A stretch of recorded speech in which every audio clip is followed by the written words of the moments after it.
बिस्मिल्लाहिर्रहमानिर्रहीम अस्सलाम वालेकुम everyone, welcome back again to my YouTube channel. I hope आप सब ठीक होंगे और खूब मज़े के साथ बकरा ईद को एंजॉय कर रहे होंगे। हमारे बच्चे भी बहुत एंजॉय कर रहे हैं, बकरों के साथ गायों के साथ इतने मसरूफ़ हैं कि बस मैं क्या बताऊँ, बस इन्होंने तूफ़ान उठाया हुआ है। खैर यही बच्चों की एंजॉयमेंट होती है। तो चलें जी, आज का व्लॉग हम स्टार्ट करते हैं जो कि जी हमारे ईद की दावत से रिलेटेड है। तो उसके लिए सबसे पहले मैंने सोचा कि थोड़ी सी ग्रोसरी कर ली जाए, क्योंकि बहुत सी ऐसी चीज़ें थीं जो घर में ख़त्म हो रही थी। तो बस वो लेने के लिए हम निकल पड़े, और उसके अलावा कुछ थोड़ी बहुत शॉपिंग भी करनी थी। वो तो आप जानते ही हैं कि ख़वातीन घर से निकलें और थोड़ी सी शॉपिंग ना करें, ये तो पॉसिबल नहीं है। खैर एनीवेज़, पहले हमने ग्रोसरी कर ली थी और जितनी भी बस इम्पॉर्टेंट चीज़ें थी वही ली थी। इससे ज़्यादा मैंने कुछ भी नहीं लिया था। और उसके अलावा मुझे कुछ थोड़ी सी अपनी शॉपिंग करनी थी। तो मैंने सोचा कि चलो हम एक दो शॉप्स पे चलते हैं। तो मैंने खाड़ी को विज़िट किया था और सफ़ायर को विज़िट किया था। यहाँ पर जो सबसे अच्छी और प्यारी चीज़ और थोड़ी डिफरेंट चीज़ लग रही थी, वो इस बार मुझे बॉटम्स लग रही थी। बॉटम्स की बहुत ज़्यादा वैरायटी थी। खुले खुले फ्लैपर्स थे, क्यूलॉट्स थे, शलवारें थीं, एम्ब्रॉयडरी के साथ थीं और प्रिंट्स के साथ थीं और एप्लिक वर्क के साथ थीं। और उसके अलावा क्वार्ड सेट्स तो आपको पता ही आजकल कितने चल रहे हैं। तो सफ़ायर पे मुझे ये कुछ प्रिंटेड क्वार्ड्स बहुत अच्छी लगी थी। तो बस ये हमने जल्दी जल्दी शॉपिंग पे जो है ना वो नज़र मारी, और एक दो चीज़ें जो मुझे अच्छी लगी वो मैंने ले ली थी। क्योंकि फिर आपको पता है ईद का होल वीक जो है वो ऑफ़ ही जाना था, तो फिर कोई घर आ जाता है या आपको कहीं जाना पड़ जाता है। तो बस इस पॉइंट ऑफ व्यू से मैंने एक दो ड्रेसेस जो हैं वो ले लिए थे। तो बस ये वाली वीडियो जो है ना वो मैंने व्यूअर्स के लिए ही बनाई थी, ताकि व्यूअर्स को इस तरह, स्पेशली जो लेडीज़ होती हैं, उनको ये कपड़ों वगैरह की वीडियोस देख के बहुत मज़ा आता है। तो ये मैंने जल्दी जल्दी से छोटे से क्लिप्स बना लिए थे, ताकि अगर किसी को कोई डिज़ाइन पसंद आ रहा है, कुछ भी अच्छा लग रहा है, तो वो इस वीडियो से उसे नज़र आके तो वो जाके अपनी शॉपिंग भी कर सकती हैं। खैर एनीवेज़, अब बढ़ते हैं अपने मेजर काम की तरफ, जो कि जी है हमारी दावत का काम। तो इस पर जो मैंने ना अपना दावत का मेन्यू थोड़ा सा हट के रखा था, क्योंकि बकरा ईद जो होती है उसमें हमेशा ही जो है ना हर घर में गोश्त की इतनी डिशेस बनना स्टार्ट हो जाती हैं, दिन रात, मतलब दोपहर में भी और रात में भी वही गोश्त की डिशेस। कुछ मटन का बन रहा होता है, कुछ बीफ का बन रहा होता है, कभी कीमे की फॉर्म में, कभी चांपों की फॉर्म में, कभी लाइक पाए बन रहे हैं, और कभी सब्ज़ी में डाल रहे हैं, कभी मटन पुलाव, बीफ कढ़ाई, दिस दैट। तो इसलिए मैंने अपनी मेजर डिशेस में रख ली थी चाइनीज़, जिसमें मैंने सोचा था कि मैं फ़्राइड राइस बनाऊंगी, मंचूरियन बनाऊंगी। इस तरह से थोड़ी सी मटन और बीफ की जो हांडियाँ उनको ब्रेक मिल जाएगी। और उसके अलावा मैं चिकन स्टीम करूंगी। और फिर मैंने साथ में रख लिया था मटन की एक डिश, मैंने ज़रूर रखी थी मटन कढ़ाई, और सीख कबाब मसाला रखा था मैंने। तो बस इस तरह से मैंने ना थोड़ा से गोश्त की डिशेस कम करके बीच में चिकन की डिशेस को ऐड कर लिया था। तो चाइनीज़ का काम जो है ना वो बहुत ज़्यादा होता है, और इसमें सारा काम वेजिटेबल्स का ही होता है। अगर वेजिटेबल्स की कटिंग हुई हो तो वो हमारे लिए बहुत आसान होता है। तो मैंने वेजिटेबल्स जो है वो रात को ही कट करके रख ली थी, ताकि मेरा काम जो है ना वो आसान हो जाए। तो वेजिटेबल सारी मैंने काट के जो है ना फ्रिज में रख दी थी, बॉक्स में, एयर टाइट कंटेनर में। और यहाँ पर अब मैं नेक्स्ट क्या कर रही हूँ, सीख कबाब मसाला मैंने बनाना है, तो उसका जो मसाला है उसकी प्रिपरेशन कर रही हूँ। मसाला भी जो है ना वो हम रेडी कर लेंगे और फिर उसको हम फ्रिज में रख देंगे। इससे क्या होता है कि 50% काम जब हमारे हो गए होते हैं और 50% रह गए होते हैं, तो हमारा काम दावत का इतना आसान हो जाता है और हमें पता भी नहीं लगता कि हम किसी की दावत करें। तो यहाँ पर मैंने बिल्कुल वही, जैसे हम टिपिकल एक तरीके से मसाला रेडी करते हैं, वही तरीका मैंने फ़ॉलो किया है। प्याज को मैंने सौते कर लिया था, और फिर इसमें मैंने जिंजर गार्लिक पेस्ट डाला, फिर टमाटोस डाल दिए, फिर आपने इसमें टिपिकल मसाले डालें। अच्छा, मसाला भूनते हुए हल्का सा आपने पानी जो है वो साथ साथ डालना है। इससे क्या होता है कि मसाला जो है वो जलता नहीं है, और मसाले की जो भुनाई है ना साथ साथ वो बहुत अच्छी होती रहती है। बाकी आपने सारे अपने बेसिक मसाले डालने हैं, और अगर आप बीच में कोई और मसाला ऐड करना चाहते हैं, लाइक शान का सीख कबाब मसाला है, या कढ़ाई मसाला है, या जैसे अचार गोश्त मसाला, इस तरह का मसाला ऐड करना है, तो फिर आपने ये वाले मसाले जो हैं थोड़ी सी इनकी क्वांटिटी कम रखनी है। अब मैं भी यहाँ पर कढ़ाई मसाला ऐड करी थी, तो मैंने जो हमारे टिपिकल मसाले, नमक मिर्च हल्दी, उसकी क्वांटिटी मैंने काफ़ी कम रखी थी। तो बस मैं अब अच्छी तरह इस मसाले को भून लूँगी, और जब ऑयल थोड़ा सा सेपरेट होना स्टार्ट हो जाएगा तो मैं इसको चूल्हा बंद कर दूँगी। और उसके बाद मैंने क्या करना है कि इसको भी एक कंटेनर में रख देना है फ्रिज में, और फिर नेक्स्ट डे जब मैंने दावत करनी है तो मैं इसको निकालूंगी, चूल्हे पे रखूँगी, और फिर इसमें कबाब ऐड करके दम पे रख दूँगी। तो इस तरह से हमारा ये काम बहुत ज़्यादा आसान हो जाता है।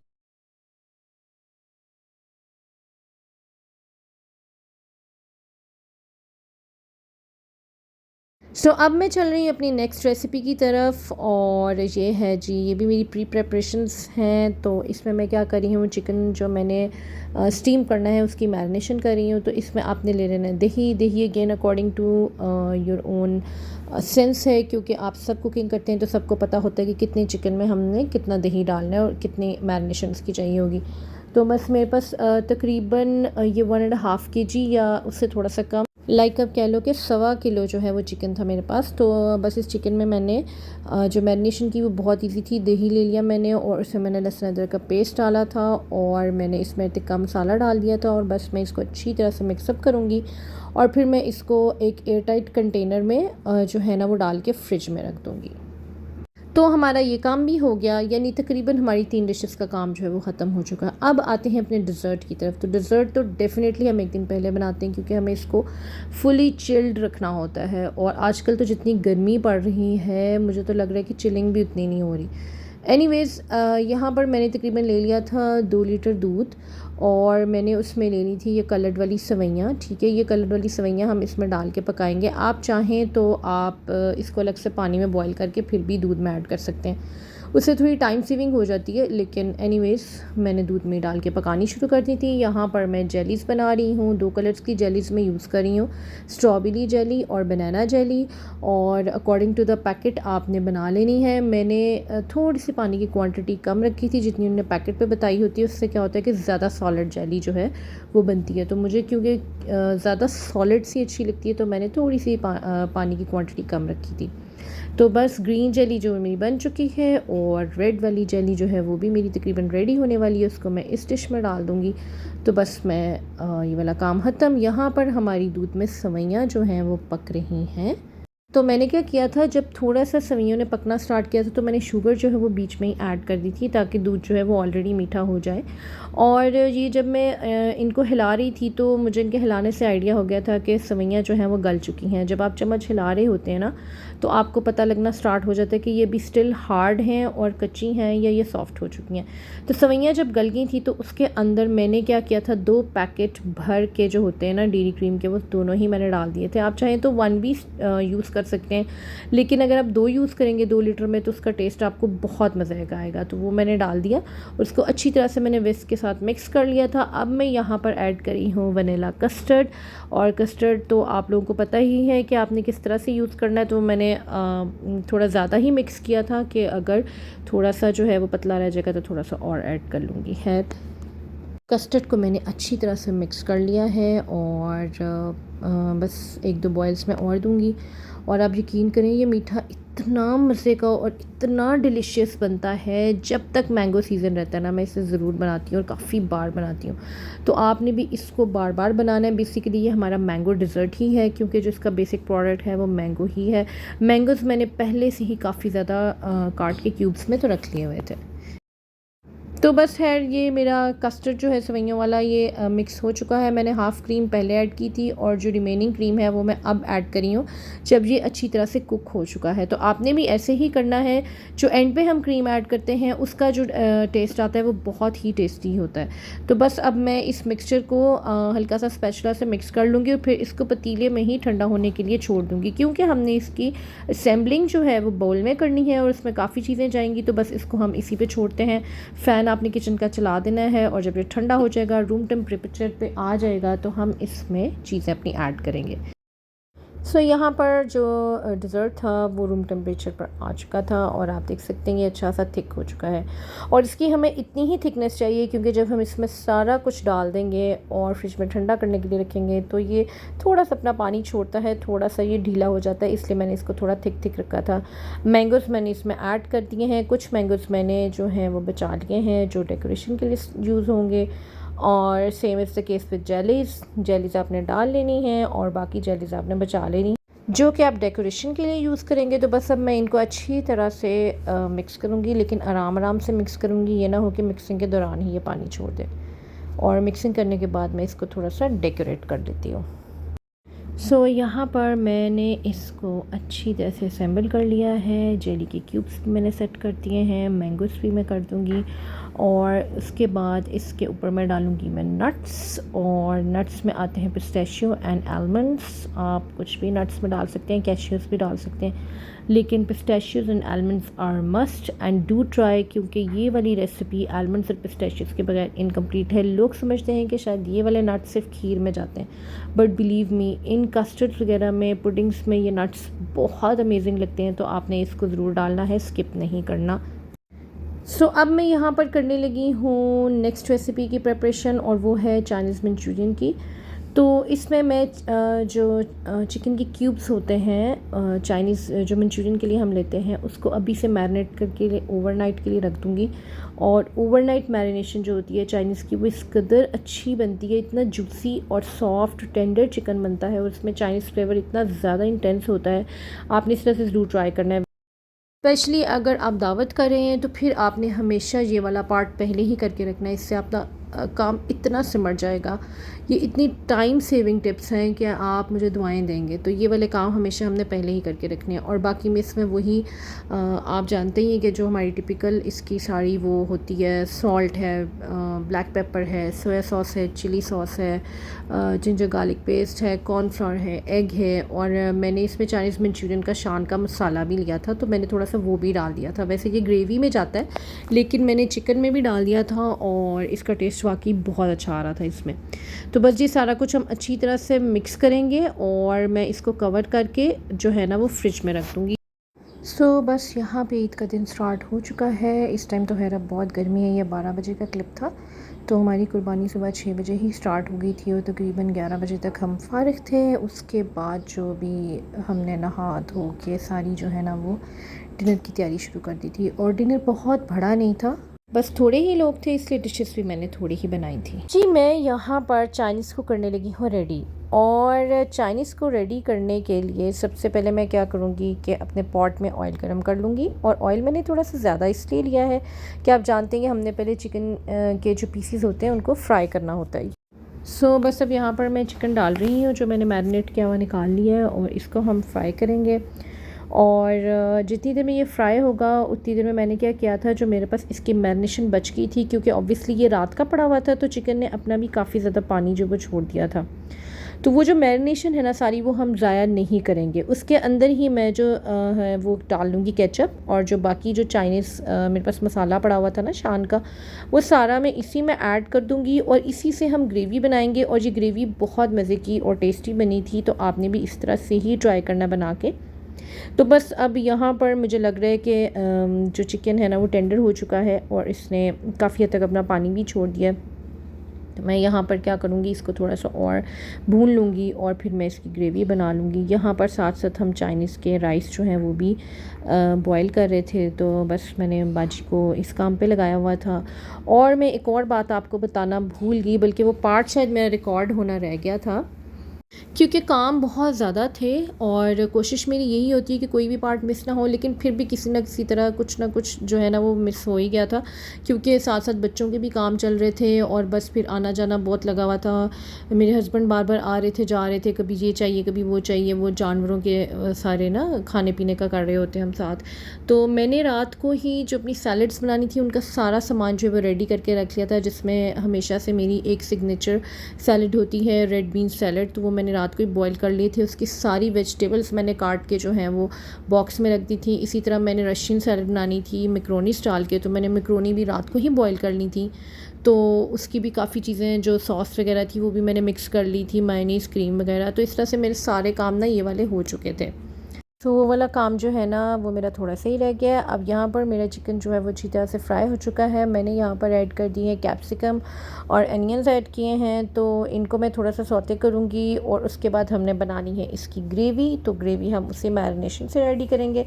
तो बस हमने इसको थोड़ा सा कुक करना है, और कुक होते हुए तकरीबन 2 से 3 मिनट हो चुके थे। तो मैंने ये सारी मैरिनेशन इसमें डाल दी थी।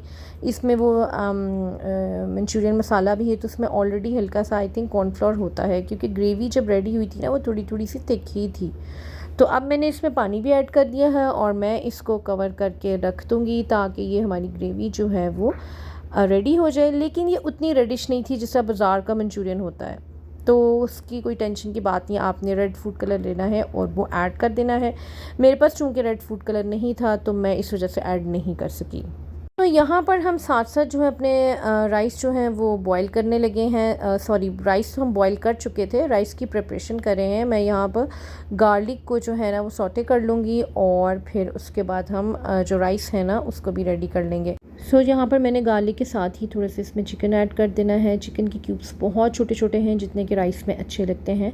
और पहले हम इसको अच्छी तरह से कुक करेंगे, बाद में बाकी प्रिपरेशन करेंगे। और यहाँ पर मंचूरियन का जो है ना वो ग्रेवी काफ़ी थिक हो चुकी थी, तो मैं इसमें ऐड कर दूँगी थोड़ी सी केचप। उससे क्या होगा कि टेस्ट भी बहुत अच्छा आ जाएगा और थोड़ा सा रेडिश कलर आ ही जाता है। लेकिन आपने रेड फूड कलर ज़रूर ऐड करना है, मेरे पास उस दिन नहीं था और मैं वाकई भूल गई, वरना मैं ज़रूर मंगवा के इसको ऐड करती।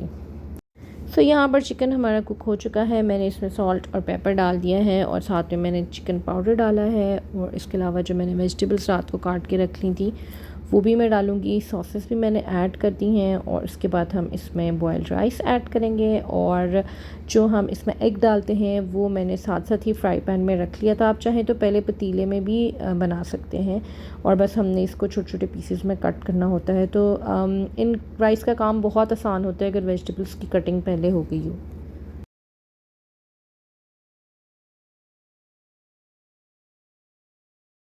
तो चलें जी, यहाँ पर हो रही है हमारी चाइनीज़ राइस की सैम्बलिंग और बस मैं इनको अच्छी तरह से मिक्स कर दूँगी और फिर मैं इसको बस 5 से 6 मिनट के लिए दम पर रखूँगी, क्योंकि आपको पता है ये वाले राइस हम फुली कुक्ड रखते हैं। इसको हमने एक कन्नी पे नहीं रखना जैसे हम बिरयानी के राइस को रखते हैं। अच्छा, इस बात का मुझे आज से कुछ साल पहले बिल्कुल पता नहीं था, तो मेरे फ्राइड राइस कभी भी अच्छे नहीं थे बनते। फिर मुझे आहिस्ते आहिस्ते तजर्बे से समझ में आया और कुछ यूट्यूब के वीडियोस देख देख के, कुछ अच्छे मास्टर शेफ़्स की वीडियोस देख देख के मुझे समझ में आया कि चाइनीज़ राइस को हमने फुली कुक्ड रखना होता है और उसको 5 से 6 मिनट का या मैक्सिमम 7 मिनट का दम जो है ना वो काफ़ी होता है, क्योंकि ये हमारा सारा कुछ ही कुक्ड होता है। तो एनीवेज़ अब इसको मैंने दम पे रख दिया है, एग भी ऊपर डाल दिया है। तो चलें जी, अब चलते हैं अपनी नेक्स्ट रेसिपी की तरफ। और है जी हमारी बहुत ही आसान रेसिपी, क्योंकि इसके मसाले का काम हमने रात को ही करके रख लिया था। अब मैंने इसमें से कबाब जो है वो ऐड कर दिए हैं और बस मैं इसकी अच्छी तरह से मिक्सिंग करूँगी। थोड़ा सा इसमें पानी ऐड करूँगी और इसको मैं जो है ना कवर करके दम पे रख दूँगी, ताकि ये अच्छी तरह से मसाला जो है ना इसमें रच बस जाए और ये बहुत ही अच्छा सा रेडी हो जाता है। ये सबसे ईजी और क्विक रेसिपी है। अगर आपकी दावत हो रही है सडन किस्म की और आपको बहुत ज़्यादा रेसिपी समझ में नहीं आ रही, तो एक डिश आप ये ट्राई कर सकते हैं। और यहाँ पर ऊपर मैं डाल रही हूँ गार्निशिंग के लिए onion rings and green chillies, और आप जिंजर भी डाल सकते हैं। तो इससे ये बहुत अच्छा जो है ना वो प्रेजेंटेबल भी हो जाता है, मज़ेदार भी हो जाता है। अच्छा जी, ये आ गई मेरी सिग्नेचर सैलड रेसिपी। सिग्नेचर मैं इसलिए कह रही हूँ कि ये कोई मेरी ही रेसिपी नहीं, ये तो बहुत से लोग बनाते हैं, लेकिन मैं हर दावत में इसको मस्ट बनाती हूँ।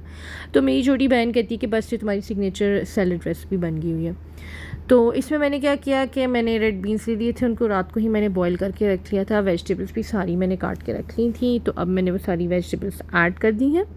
वेजिटेबल्स में हमने लिए हैं cucumbers, onion, green chillies, capsicum और लेमन जूस डाला है, विनेगर डाला है, केचप डाली है, चाट मसाला डाला है। और वेजिटेबल्स में आप इसमें डेफिनेटली कॉर्न्स भी ऐड कर सकते हैं। तो कॉर्न्स मेरे पास नहीं थे इसलिए मैं नहीं कर सकी, कभी कभी मैं डाल भी लेती हूँ। तो एनीवेज ये ऐसे भी बहुत टेस्टी बनती है।